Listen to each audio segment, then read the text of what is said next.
All right, so this is the lesson on the water pail. Hopefully you watched the lesson on the kitchen pail, and now I'm going to show you the water pail, which is very similar, okay?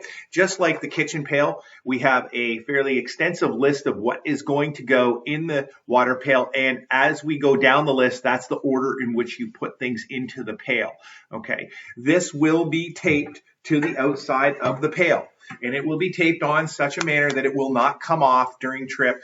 Every piece of the paper will be covered by some packing tape. So that's how we do it. It is very effective. We know exactly what goes into each pail. We decide before the trip if we're going to make any changes, going to put something in a different pail, generally speaking, okay? I showed you how the lids go on in the kitchen pail, so I'm not going to do that. But this particular pail, I have a red lid this time, so this would belong to the red group, not the blue group. But that just showing you that we do have different colored lids, and sometimes we use that. The paper that I would print the water pail list for this would probably be on pinkish paper to indicate that it belongs to the red group as well. All right. Now, I'm going to start with what goes in where. So the first thing we're going to put in is what is known as the wash pail. So this is my washing pail. It's basically a really soft, easy to handle plastic pail. We want to wash dishes. This is what we're going to use to wash dishes with. This is the water pail, so kind of things associated with water are going in here. So the first thing I do is I set this into our pail, and it almost disappears in there. You can't even see that it's in there, and sometimes it can even almost be difficult to get out, although if you turn the pail upside down, it will fall out. That means everything has to be out of the pail, but usually by this point on a trip, you have everything out of the water pail because you've been cooking and you've been doing various other things. So it's not a bad place for it. You don't need it right away. You usually need it towards the end. Okay. Now, the next thing that we put into here is the large water pail, large water pot that we used in with the little bug stove, okay? And so this pot is in a bag, okay? I've taken the lid off of it, and the reason I have is that I want to access the space inside here. If I put the lid on top, I'm going to seal all of that space up and not have any access. This is often dirty, black, full of soot from being used, and so it's in a black bag here, which you should have on, okay? The bag gets wet, it's not a big deal, but we prefer to try to keep things dry, okay? So that's going to sit into my pail. There we go, okay? Hopefully you can see that. Now, the next item I'm going to put in is the little bug stove, which goes with that water pail, water pot, and it goes in around the water pot and into the white wash bucket, okay? So it's going in the white wash bucket, but outside the pail. And if you look there carefully, you hardly see that it's gone in. I think it's over on this side of the pail, okay? Not sure if you can see how well you can see that. I got to be careful there. All right, now I still have a big opening for that pot to put something in. And one of the things we like to bring in, when you see the video on sleeping pads, you'll see I recommend a sleeping pad that uses air and pumps up, and it can be quite a challenge to blow them up. It takes 20 minutes or so, and so what we do is we bring a high output pump, and surprisingly enough, this is very light, not a lot of weight to it, and it has a hose that's going to attach on either end, and you can use this to, you'll see how I use this to not only inflate but also deflate my air mattresses that I bring along. And a lot of kids will like to bring an air mattress. They're relatively inexpensive, and they're something they might actually use later on if they don't do any other camping trips, okay? So this was going to go right inside of our water pot, okay? So it works really nicely because it just sits right inside there. Hopefully you can see that. I'm holding it so it won't fall out, and you can see that is going in there. I can't move the camera as easy as I can move the pail, so I'm going to move the pail. Then there's a hose, the hose that attaches to it. And again, you'll see how this is used in the sleeping pads and sleeping bags video. And I'm just going to wrap this hose around the outside of the pail and just kind of tuck it in to the pail as best I can. And basically, I've got that in there. I'm not going to show you again. You get what I'm doing here. The next things that we're going to add are a bunch of smaller items that we can tuck in around in that pail around the pump. Okay, and one baggie that we'll have is a baggie like this. This is our washcloth and our dish soap. I need to add a little more dish soap to this, but we use this biodegradable dish soap, and I have a washcloth, sometimes two. One thing that's missing in here is I got a scrubbing pad, but I usually have a steel wool style pad. They are very useful in the bush when things get burnt to a pot, and they seem to burn to those stainless steel pots quite handily.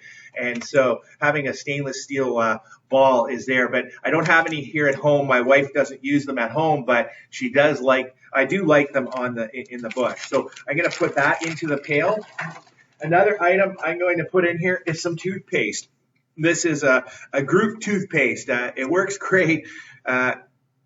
Just some basic Colgate, folks, but you don't need each person to bring their own tube of toothpaste. If we bring one, we can share it. In fact, I could probably even get smaller ones because we don't even use all of this, even close to it in a trip.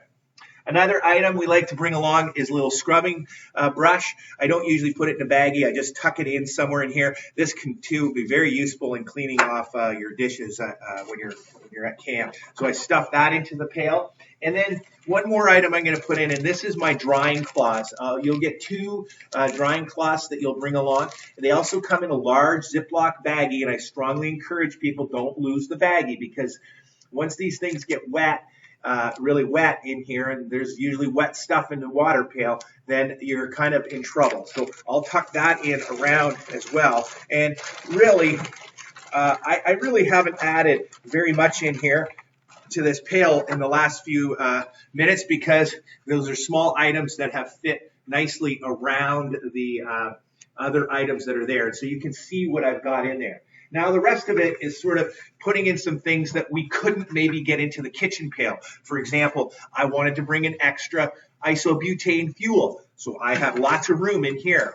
Okay, I can stuff one in. Maybe I didn't get all my bowls and all my plates into the other pail, then I can stuff them in here. There's lots of room at the top of this pail. And one more thing that I have to get in is the lid to that pot. Remember that lid? Big pot has a lid, and it goes in here. I just usually tuck it in with any plates that I have.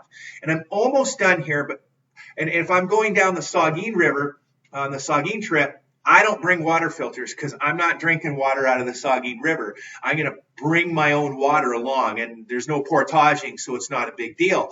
But when I go into Algonquin, I need those water filters, and you saw them. So I am going to have two water filters that go in. One, the Catadine water filter, which I really want to have access to when I'm on the canoe. I might want to open this pail up in the middle of the a lake and filter some water because everybody's running out of water. It's a hot, sunny day, and we got a big portage coming up.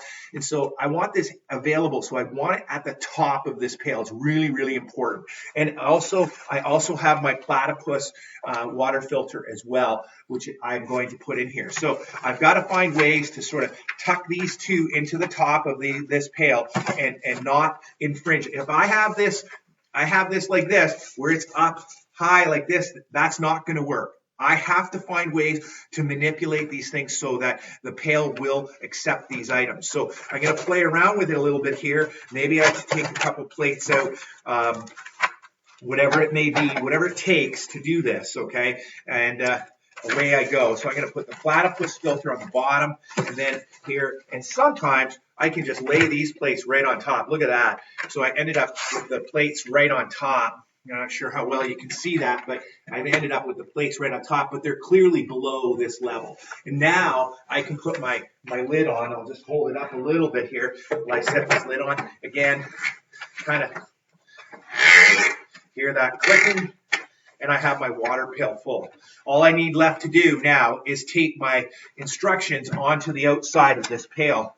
So this here needs to be taped onto here, and I have myself my water pail ready to go. And this is not the heaviest, it's not the lightest. Sometimes kids go, oh, I'd rather carry the kitchen pail and the water pail. But Keep in mind that these pails don't get lighter as the trip goes. Our food pails, as we eat the food, they get lighter. These ones just hold their weight the whole way. And we do try to kind of keep things in there. Sometimes towards the end of the trip, the last day or two, we will move an item or two into an empty pail just to balance weight out so people aren't carrying really offset pails. But the water pail and the kitchen pail weigh about the same weight. Hope you like that.